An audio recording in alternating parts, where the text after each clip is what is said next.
Assalamualaikum warahmatullahi wabarakatuh. Perkenalkan, nama saya Fauzan Majid. Saya mahasiswa semester 6. Di sini maksud dan tujuan saya membuat video sebagai pemenuhan tugas metode penelitian, yang dimana saya akan membahas tentang metode penelitian kualitatif dengan menggunakan pendekatan etnometodologi. Jadi yang dimaksud dengan etnometodologi yaitu kata etnometodologi berasal dari bahasa Yunani atau yang artinya etnos, yang artinya manusia, yang dimana metode yang artinya cara, dan logos yang artinya ilmu. Jadi etnometodologi adalah studi atau ilmu tentang metode yang digunakan oleh orang awam atau masyarakat biasa untuk menciptakan perasaan keteraturan atau keseimbangan di dalam situasi di mana mereka berinteraksi. Dengan kata lain, etnometodologi adalah studi tentang cara-cara yang digunakan oleh sejumlah orang dalam menyelesaikan masalah dalam kehidupan mereka sehari-hari. Demikian, etnometodologi pada dasarnya merupakan kumpulan pengetahuan berdasarkan akal sehat atau common sense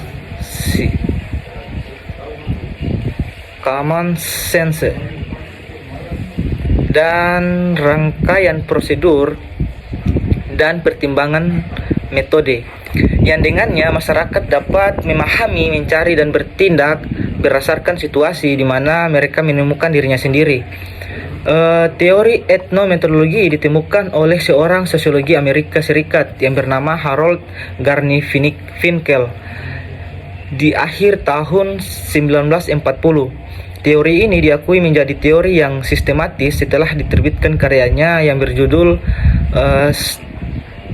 Studies in Ethnomethodology pada tahun 1967. Garfinkel memiliki pandangan tentang fakta sosial sebagai fenomena sosiologi fundamental. Fakta sosial berada di luar dan cenderung memaksa individu, yang dimana pandangan ini identik dengan aktor yang dipaksa atau ditentukan oleh struktur dan peranata sosial. Sedikit sekali kemungkinan kemampuan untuk mempunyai kesabaran, membuat pertimbangan. Yang sebaliknya, etnometodologi membuat objektivitas fakta sosial sebagai prestasi anggota dengan produk aktivitas metodologi kelompok.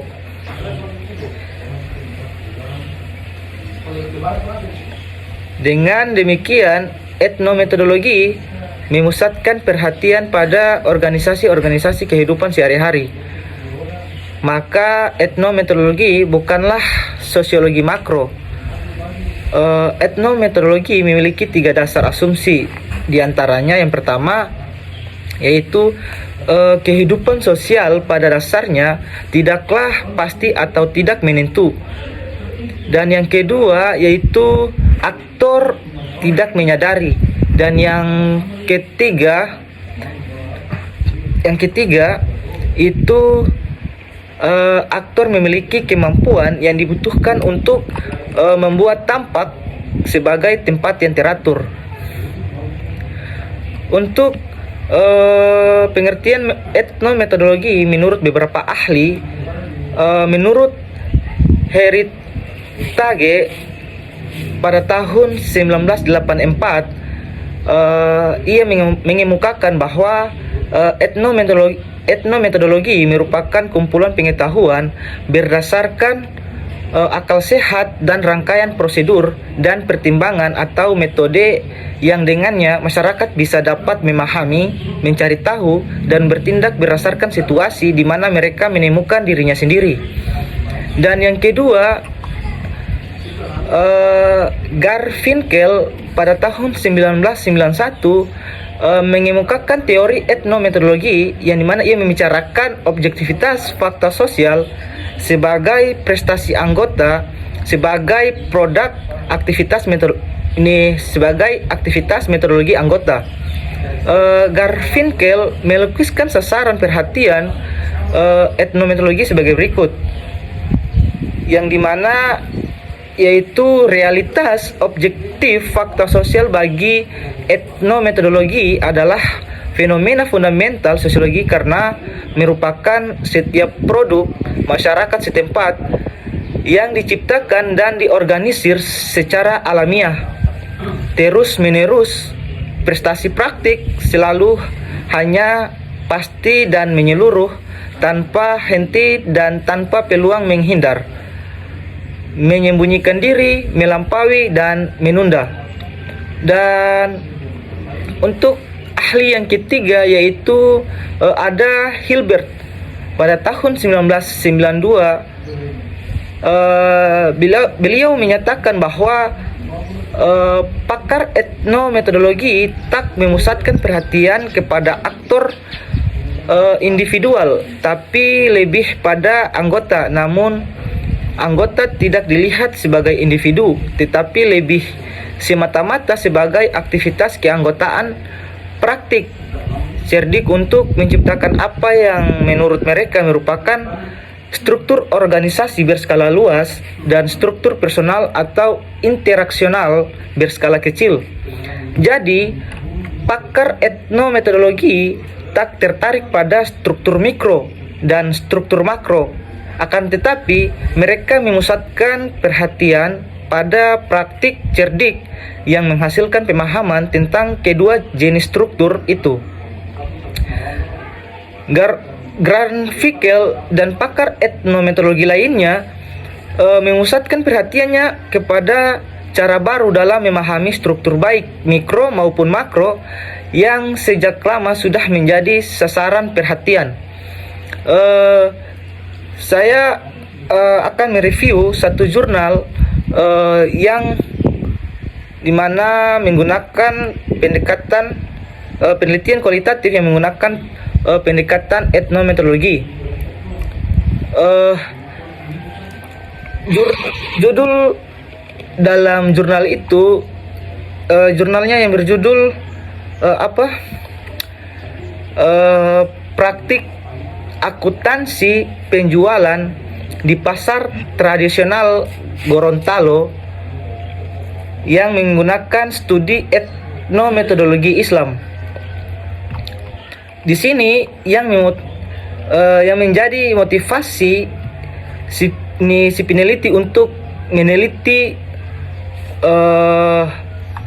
tentang praktik akuntansi penjualan di pasar tradisional Gorontalo, studi etnometodologi Islam, yaitu adalah untuk merumuskan cara perdagangan di pasar tradisional Gorontalo mempraktikkan akuntansi penjualan berdasarkan kearifan lokal dan nilai-nilai budaya Islam. Penelitian ini penting untuk menjaga keberlangsungan praktik akuntansi berbasis nilai-nilai kedaerahan dan religiusitas, serta untuk menghindari pengaruh negatif dari pengadopsian akuntansi yang tidak sesuai dengan lingkungan budaya lokal. Untuk tempat penelitian dalam penelitian ini, yaitu penelitian ini dilakukan di pasar tradisional Gorontalo, Indonesia. Lokasi ini dipilih karena keunikan aktivitas penjualan di pasar tradisional Gorontalo, di mana barang yang dijual umumnya merupakan hasil alam daerah setempat dan harga produk cenderung lebih bersahabat dibandingkan dengan pasar modern. Untuk metode penelitian yang digunakan dalam penelitian ini, yaitu dalam penelitian ini menggunakan pendekatan etnometodologi Islam, yang dimana terdapat 5 tahap analisis data yang dilakukan, yaitu amal, ilmu, iman, informasi, wahyu, dan ihsan atau amin. Tahap pertama adalah amal yang melibatkan tindakan praktis dalam kehidupan sehari-hari. Tahap kedua adalah analisis ilmu, di mana makna rasionalitas dari amal dipahami dalam konteks ruang dan waktu. Metode ini memanfaatkan potensi diri berupa akal untuk menemukan makna rasional. Untuk hasil penelitian ini sendiri yaitu menunjukkan bahwa praktik akuntansi penjualan di pasar tradisional Gorontalo melibatkan tawar-menawar dan pemberian bonus kue kepada pembeli. Nilai-nilai non-materi seperti kesabaran, kegigihan, dan kekeluargaan menjadi penggerak utama dalam praktik akuntansi tersebut. Selain itu, praktik akuntansi ini juga terkait dengan nilai-nilai spiritual dan informasi wahyu dalam Islam, seperti menjalin hubungan silaturahmi untuk mendapatkan keberkahan rezeki. Mungkin itu saja yang dapat saya jelaskan. Lebih dan kurangnya saya mohon maaf. Semoga apa yang saya sampaikan dapat bermanfaat. Untuk itu, Assalamualaikum warahmatullahi wabarakatuh.